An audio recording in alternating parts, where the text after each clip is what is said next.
Hello बच्चों, हम similar triangle कर रहे हैं। सिमिलर ट्रायंगल की 6.2 एक्सरसाइज, ये है उसका क्वेश्चन नंबर 7। बहुत इजी है, एक्सरसाइज ही पूरी इजी है, पर मैं धीरे धीरे करवा रही हूँ क्योंकि ज्योमेट्रिकल जो पार्ट है वो एकदम जल्दी से बच्चों को समझ में नहीं आता है। आप धीरे धीरे क्वेश्चंस को करेंगे तो आपको एकदम से पक्के हो जाएंगे क्वेश्चंस और आपको बनने लगेगा। तो देखिए क्या है, इसको हमें 6.1 यानी कि बीपीटी का यूज़ करना है। बीपीटी का यूज़ करना है। बीपीटी क्या होती है, मैंने आपको पहले ही बताया कि हमारी बीपीटी होती है if line is drawn parallel to one side of a triangle it's divide the other two side in the same ratio. ये हमारी बीपीटी होती है। AD upon DB is equal to AE upon EC। ये हमारी BPT होती है, सबको मालूम है ये हमारी बीपीटी होती है। अब हम इसको पढ़ते हैं, हमें प्रूफ करना है। क्या प्रूफ करना है?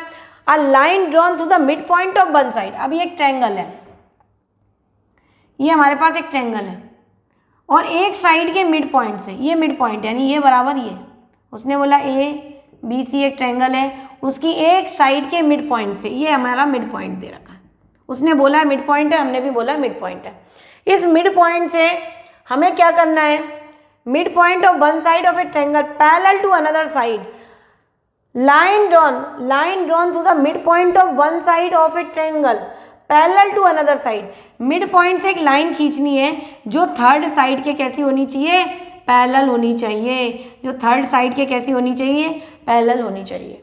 ऐसी एक लाइन खींचना है जो मिड पॉइंट से पास हो और थर्ड लाइन के पैरेलल हो। हम खींच सकते हैं, कैसा भी हम फिगर बना दें, कैसा भी हम फिगर बना दें। देखिए ये मिड पॉइंट है और हमें इसके पैरेलल लाइन खींचनी है, तो भाई पैरेलल लाइन खींच देंगे। ये पैरेलल लाइन हो गई। तो कहीं से भी कैसा भी फिगर बना है हम उससे हम क्या कर सकते हैं? पैरेलल लाइन कहीं से भी किसी पॉइंट से खींची जा सकती है। तो ये उसने हमें गिवन है। हमें गिवन क्या है? हमें गिवन है D is the mid point. जो गिवन होता है उसको लिख देते हैं, जो गिवन होता है वो हमने लिख दिया। D हमारा क्या है? एक मिड पॉइंट है और D इज पैरेलल टू क्या है हमारे पास? BC है। और ये आपको अच्छे से मालूम है कि जब एक लाइन दूसरी लाइन के पैरेलल होती है तो क्या लगती है? बीपीटी। तो बाय बीपीटी से हम क्या लिखेंगे? AD upon DB is equal to AE upon EC। ये इक्वेशन नंबर 1, ये बीपीटी से बना दी हमने। अब उसने बोला है हमें बताना है कि ये थर्ड साइड को बाइसेक्ट करता है। हमारा प्रूफ क्या है? हमें प्रूफ करना था, हमें प्रूफ करना है, क्या प्रूफ करना है? कि E बाइसेक्ट, E पॉइंट जो है E बाइसेक्ट AC। हमें प्रूफ करना है कि E बाइसेक्ट EC। ये जो E पॉइंट है वो AC को क्या करता है? बाइसेक्ट। इसका मतलब हमें बताना है कि E is the mid point. हमें शो करना है कि E ये क्या है? मिड पॉइंट है। तो अब यहाँ पर देखिए कि AD अपॉन DB ये गिवन है। गिवन क्या है हमारे पास? गिवन है AD बराबर क्या है? DB। तो AD बराबर DB है, इसका मतलब क्या हो गया? ये 1 हो गया। 1 इक्वल टू क्या हो गया? AE upon EC। ये आपको मालूम है जब उसने गिवन है ये कि ये इसका मिड पॉइंट है, इसका मतलब AD बराबर क्या है? DB है। तो ये बराबर हो गया, तो AE बराबर क्या हो गया? EC। अब देखिए AE बराबर EC हो गया, इसका मतलब क्या हो गया? E is the mid point. इसका मतलब हो गया E क्या है हमारा? E हमारा मिड पॉइंट है। और यही तो उसने बोला है कि बाइसेक्ट द थर्ड साइड, यानी दो बराबर पार्ट में डिवाइड करती है। So therefore E bisect AC, hence proved. तो हमें केवल समझ में आना चाहिए, लिख तो हम सकते हैं। अगर हमें समझ में आया कैसे करना है, अगर एक लाइन एक के पैरेलल है तो बीपीटी लगेगी, और बीपीटी में अगर ये बराबर दिया हमने बराबर लिख दिया, तो ऑब्वियस है कि ये रेशियो भी कैसा आ गया? बराबर आ गया, बन के बराबर आया।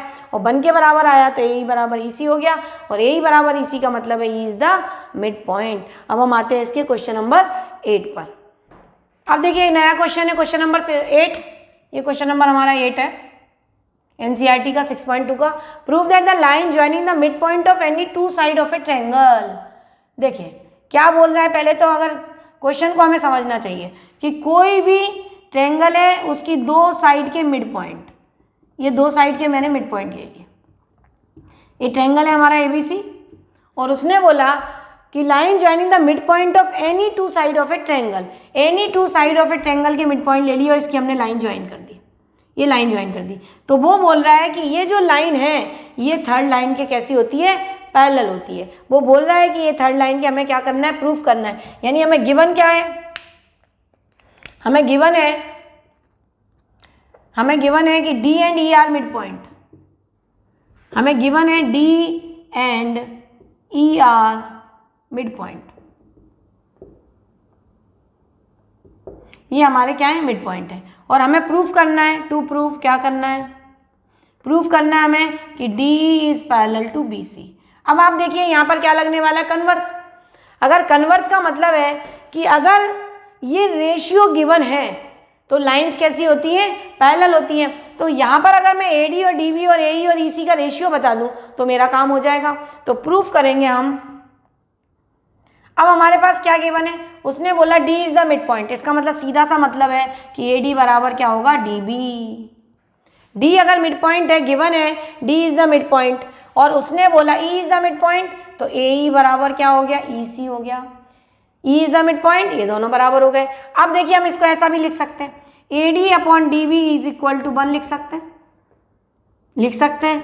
फिर हम यहाँ पर AE अपॉन EC बराबर 1 लिख सकते हैं। अब इन दोनों को देखो कि दोनों में राइट हैंड 1 है तो लेफ्ट हैंड भी बराबर होगा। So therefore AD upon DB is equal to होगा AE अपॉन EC, ये बराबर हो जाएगा रेशियो। और आपको मालूम है किसी भी ट्रायंगल में अगर रेशियो, टू साइड का ratio AD upon DB, AE upon EC का रेशियो अगर बराबर है तो वो लाइंस कैसी होती हैं, पैरेलल। तो इन ट्रायंगल ABC इसमें अगर AD अपॉन DB है और बराबर AE अपॉन EC है, सो देयरफॉर लाइंस यानी DE is parallel to BC by converse of BPT, by converse of BPT। Clear है, समझ में आया? तो ये बहुत आसान क्वेश्चन है। दोनों बार वो BPT लगवा रहा है, एक बार BPT लगवाई, एक बार कन्वर्स ऑफ BPT लगवाई। तो हमें समझ में आना चाहिए लगाना कैसे है। और सीधा सा मतलब है कि अगर लाइन पैरेलल है तो रेशियो बराबर है, अगर रेशियो बराबर है तो लाइंस पैरेलल है, ये कन्वर्स होता है। तो ये मैंने आपको क्वेश्चन नंबर 8 तक करा दिया। रिमेनिंग जो पार्ट है वो नेक्स्ट वीडियो में जाएगा। मेरे साथ बने रहिए। थैंक यू बच्चों।